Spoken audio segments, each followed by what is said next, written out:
Administration of Chandragupta to, यानी कि चंद्रगुप्त विक्रमादित्य के प्रशासन की बात हम लोग करेंगे और कर रहे थे, क्योंकि अभी हम लोग जिस अध्याय में है वह अध्याय आप लोगों के सामने, आप लोगों के समक्ष है, जो स्मार्ट बोर्ड के माध्यम से आप लोगों को दिख रहा है, या आप अपने पुस्तक में भी देख सकते हैं। और इस अध्याय की शुरुआत हम लोगों ने कर रखी है और पिछले 3 कक्षाओं के माध्यम से, यानी कि इस अध्याय में आने वाला अभी तक का 3 कक्षा, जिसमें हम लोगों ने अलग अलग कंसेप्ट को देखा। और इस अध्याय में हम लोगों को बेसिकली जो देखना है वह गुप्ता डायनेस्टी, यानी कि गुप्ता शासन, गुप्त वंश के बारे में हम लोगों को जानना है, जो मैं आप लोगों को बता रहा हूं। जहां पर हम लोग the golden age of Indian history, Gupta age की बात करेंगे, जहां पर हम लोग major ruler of Gupta dynasty की बात करेंगे, जो अभी हम लोग कर रहे हैं। हम लोग बात करेंगे conquest and rule of Gupta dynasty की, हम लोग बात करेंगे development in various sphere of art and science in Gupta dynasty, और हम लोग अंत में देखेंगे डिक्लाइन ऑफ गुप्ता डायनेस्टी की।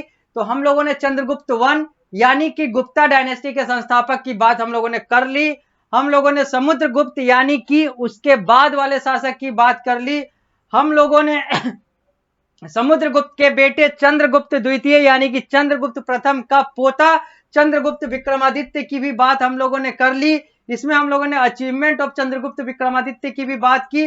अब जहां पर हम लोग हैं वो है एडमिनिस्ट्रेशन ऑफ चंद्रगुप्त टू, यानी कि एडमिनिस्ट्रेशन ऑफ चंद्रगुप्त विक्रमादित्य। चंद्रगुप्त विक्रमादित्य जो तीसरा रूलर था, तीसरे शासक थे अपने गुप्ता डायनेस्टी के, गुप्ता वंश के, उनके प्रशासनिक क्षमता की अगर हम लोग बात करें तो ये सारी बातें हम लोगों ने पिछले अध्याय, पिछली कक्षा में कर रखा है। अब इस कक्षा के माध्यम से हम लोग यह देखते हैं कि ये जो एडमिनिस्ट्रेशन जो 3 लेवल में, 3 स्तर पर बटा हुआ था, वो कैसे कैसे कार्य करता था, वो कौन कौन सा स्तर था। सबसे पहले सेंट्रल एडमिनिस्ट्रेशन, यानी कि केंद्रीय प्रशासन, यानी कि केंद्रीय स्तर पर। यहां पर लिखा हुआ है, पृष्ठ संख्या 64 पर है हम लोग। यहां पर लिखा हुआ है किंग कैरिड टाइटल्स लाइक महाराजा धीराज। यहां पर जो राजा होते थे वो अपने आप को महाराजा धीराज कहलवाते थे, या फिर उनको महाराजा धीराज कहा जाता था। ये हम लोगों ने पहले भी बात की है। The minister they are selected on the basis of their personal qualities, और महाराजा धीराज के अंतर्गत जो मंत्री होते थे और जो मंत्रिमंडल होता था, वहां पर मंत्रियों का चुनाव जो है उनके पर्सनल क्वालिटी, यानी कि उनके निजी गुणों के आधार पर की जाती थी। Several minister they are recruited to assist the king in administrative task like minister of justice, minister of war and peace, etc.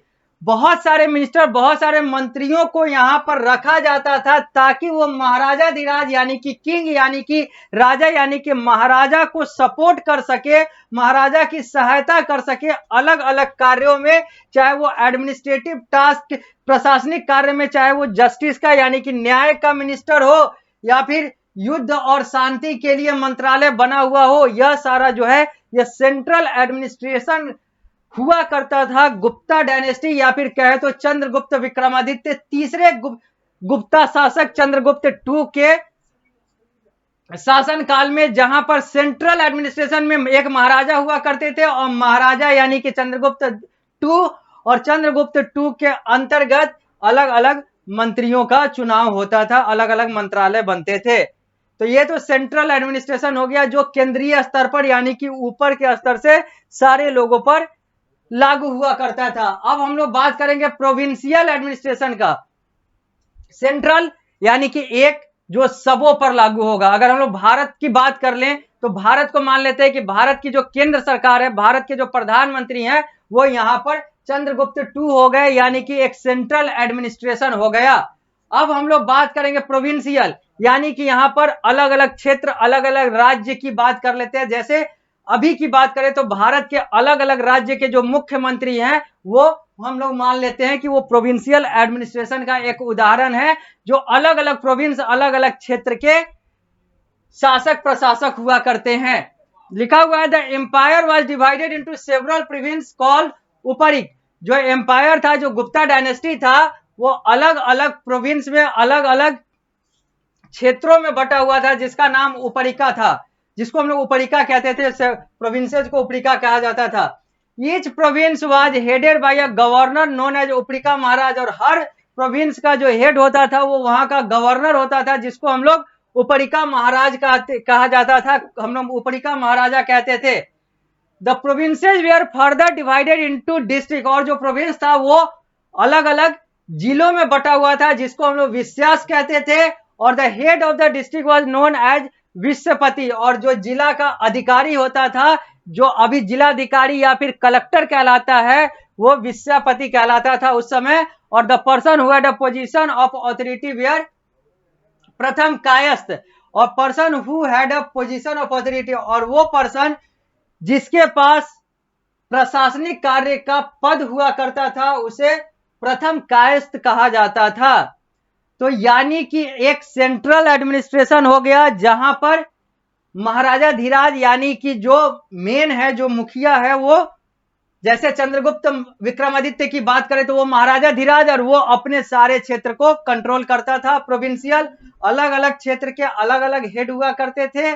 और अब हम लोग बात करेंगे लोकल एडमिनिस्ट्रेशन का, यानी कि स्थानीय प्रशासन का। लिखा हुआ है the village continue to be the basic unit of administration. Village जो है, गांव जो है, वो अभी भी जैसा पहले चलता आ रहा था वैसा अभी भी चलता आ रहा है कि वो मुख्य आधार होता था प्रशासन का। Each village was under a village headman known as gramika. हर गांव के एक मुखिया हुआ करते थे, जिसको हम लोग ग्रामिका कहते थे। His duty was to enforce the law and to keep the peace, और ग्रामिका का कार्य होता था कि न्याय चलता रहे उनके क्षेत्र में और शांति बनी रहे।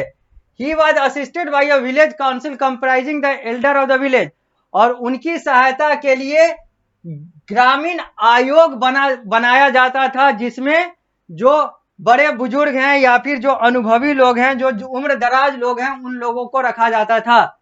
The nagarpati with the help of parishad, that is the council of cities, and carried on administration in town and city. जबकि शहर में और नगरों में जो होते थे वो नगरपति होते थे, गांव में ग्रामिका और शहर में नगरपति, और वो अपने परिषद जो कि काउंसिल ऑफ सिटीजन, जो कि लोगों का आयोग हुआ करता था, उनके साथ मिलकर प्रशासन और प्रशासनिक कार्य किया करते थे, प्रशासनिक कार्य आगे बढ़ाया करते थे। यानी कि हम लोगों ने देखा कि एडमिनिस्ट्रेशन ऑफ चंद्रगुप्त टू जो सेंट्रल एडमिनिस्ट्रेशन, प्रोविंशियल एडमिनिस्ट्रेशन और लोकल एडमिनिस्ट्रेशन में बटा हुआ था।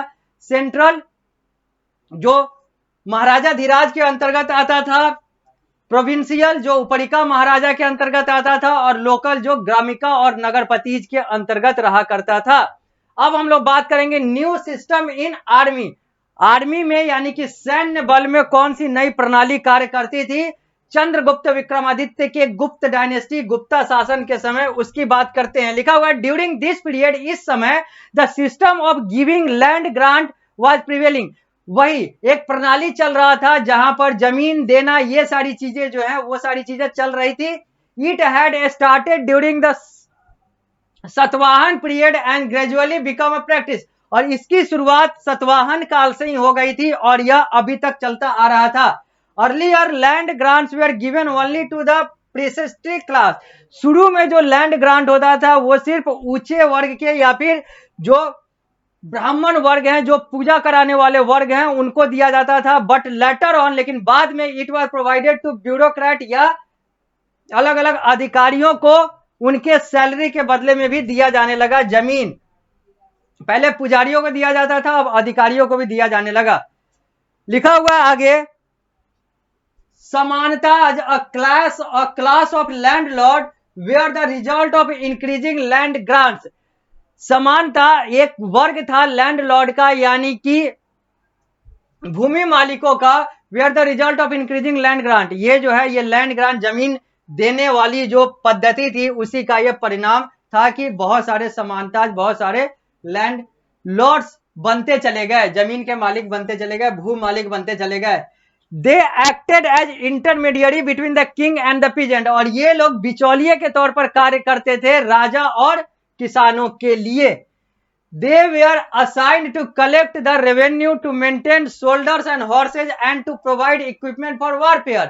और इन लोगों का जो समानताज थे, जो इंटरमीडियरी थे, जो बिचौलिए थे, इन लोगों का कार्य होता था पैसा को कलेक्ट करना, इकट्ठा करना, सैन्य बल को संभालना, घोड़े वगैरह को सही तरीके से संभालना और जरूरत पड़ने पर युद्ध के समय हथियार औजार वगैरह प्रोवाइड करना। The king maintain a regular army, जो राजा हुआ करते थे वो एक हमेशा अपना एक सैन्य बल बनाया कर चला करते थे। आगे, samantas also provided the king with troops when the needed, और समानताज भी थे जब भी जरूरत पड़ता था और भी अतिरिक्त लोगों का राजा को तो ये लोग अतिरिक्त सैन्य बल प्रोवाइड करते थे, अवेलेबल करवाते थे, मुहैया करते थे। अब हम लोग जब अगली कक्षा में आएंगे तो बात करेंगे ट्रेड एंड कॉमर्स की, यानी कि व्यापार और वाणिज्य की बात होगी जब हम लोग अगली कक्षा में आएंगे और हम लोग देखेंगे कि गुप्ता शासन में अलग अलग सिक्के कैसे कैसे बनते थे।